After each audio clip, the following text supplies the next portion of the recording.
अंतरिष्यसि। तो तुम भी ज्ञान की नौका में बैठकर पाप के सागर को पार कर जाओ।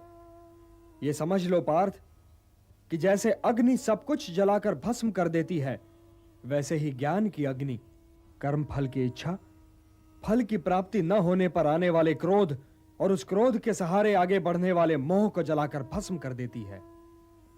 हे पार्थ, इस मंत्र को सदैव याद रखो कि संसार में ज्ञान के समान पवित्र करने वाली न ही कोई वस्तु है और ना ही कोई तत्व। ज्ञान ही सर्वोत्तम है। अज्ञश्च अश्रद्धानश्च संशयात्मा विनश्यति, नायम लोकोस्ति न परः न सुखम संशयात्मनः। जो अज्ञानी हैं, जिनमें श्रद्धा भाव नहीं है, जो बात बात पर शंका करते हैं, संशय युक्त हैं, वे तो नष्ट हो ही जाते हैं और उन्हें ना इस लोक में सुख मिलता है और ना ही परलोक में। इसलिए हे भारत, संशय को त्यागो और तुम्हारे भीतर जो मुनि बैठा है उसे जगाओ। ज्ञान योगी बनो पार्थ, ज्ञान योगी बनो और समझ लो कि ज्ञान की चरम सीमा ही कर्म संन्यास है। आप कर्म संन्यास और कर्म योग दोनों ही की प्रशंसा कैसे कर सकते हैं केशव? ये दोनों एक दूसरे को काटते नहीं बंधु, और कल्याणकारी तो ये दोनों ही हैं, किंतु इन दोनों में श्रेष्ठ है कर्म योग। वो क्यों और वो कैसे? जो द्वेष और आकांक्षा से ऊपर उठकर कर्म करता है वो तो नित्य सन्यासी है ही, और वो द्वंद्वों से रहित होकर सांसारिक बंधनों से मुक्त हो जाता है।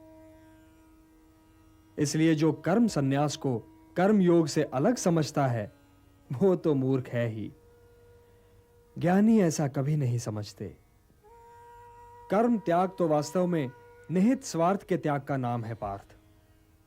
इसलिए कर्म योग के बिना कर्म सन्यास की प्राप्ति हो ही नहीं सकती। कर्मयोगी को तत्वों का ज्ञान होता है और उसका देखना न देखना, सुनना न सुनना, चखना न चखना, जागना न जागना, लेना न लेना, छोड़ना न छोड़ना, और उसका हर कर्म लोक कल्याण के लिए होता है। और इसीलिए वो पाप से बिल्कुल वैसे ही अलग रहता है जैसे कमल जल में रहकर भी जल से अलग रहता है। ब्रह्मण्याधाय कर्माणि संगम त्यक्त्वा करोति यः, लिप्यते न स पापेन पद्म पत्रम इवाम्भसा। हे धनंजय, कर्मयोगी कर्म फल को त्याग कर परम शक्ति को प्राप्त होता है और 9 द्वारों वाले शरीर रूपी घर में सुखी रहता है। मनुष्य के भ्रमित होने का कारण यह है पार्थ कि उसका अज्ञान उसके ज्ञान को ढक देता है, और जब आत्मज्ञान अज्ञान को नष्ट कर देता है तो ज्ञान उस परम तत्व को सूर्य की भांति प्रकाशित कर देता है, और ज्ञानी इस नश्वर जीवन ही में परम सत्य को प्राप्त कर लेते हैं। उन्हें जन्म पर जन्म नहीं लेना पड़ता, वो इसी नश्वर जीवन में मोक्ष को प्राप्त कर लेते हैं। तो हे पार्थ, यह नश्वर जीवन बहुत ही महत्वपूर्ण है, क्योंकि इसके उपरांत तुम्हारा आत्मा तो अवश्य होगा किंतु तुम नहीं होगे। तो इस नश्वर जीवन काल को अर्थपूर्ण और समाज के लिए कल्याणकारी बनाओ पार्थ।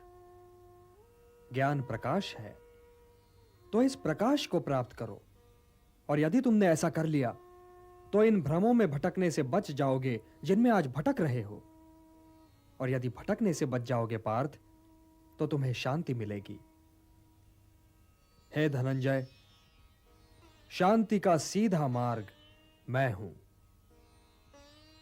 जो मुझे हर यज्ञ का लक्ष्य, हर लोक का स्वामी और हर प्राणी का हितैषी मानते हैं, वही शांति पाते हैं। यदि तुम मुझे अपना हितैषी समझते हो पार्थ, तो मेरा कहा मानो और युद्ध करो, क्योंकि यह युद्ध किए बिना तुम्हें शांति नहीं मिल सकती।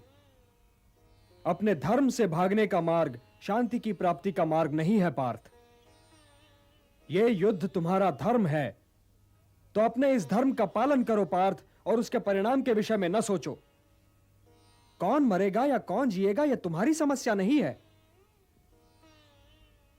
हे पांडव, लोग जिसे सन्यास कहते हैं उसे तुम योग मानो और संशय, द्वेष और आकांक्षा से मुक्त होकर युद्ध करो, क्योंकि इन्हें त्यागे बिना तो कोई योगी हो ही नहीं सकता।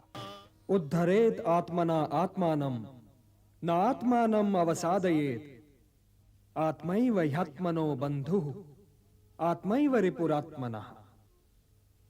मनुष्य का यह कर्तव्य है कि वो अपना पतन न होने दे और स्वयं ही अपना उद्धार करे।